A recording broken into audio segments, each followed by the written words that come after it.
let's address hate speech. I personally will tell you up front, I'm not a fan of this term.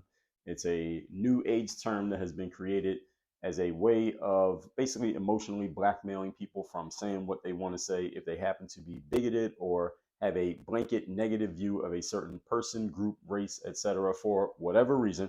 I'm going to explain why this is a nonsense term. I'm going to give you the origins of the definition of the word and just tell you how I operate when it comes to this concept. First of all, definition of hate speech is any hatred, any speech that involves hatred, discrimination, or hostility towards another group based on what they call protected attributes. That definition is already tricky because a protected attribute is based on what some group individually and arbitrarily decides this group should be protected, but this group should not. We already are in some slippery terrain already. Point number two, hate speech is legal. It is protected by the First Amendment. You have a right to be hateful. You have a right to be bigoted. You have a right to be discriminatory. You have a right to be racist. You have a right to be any negative thing towards any group that you want for whatever reason you want or for no reason at all. That is protected by the First Amendment, which is the foundation of what America is about. Which leads to point number three.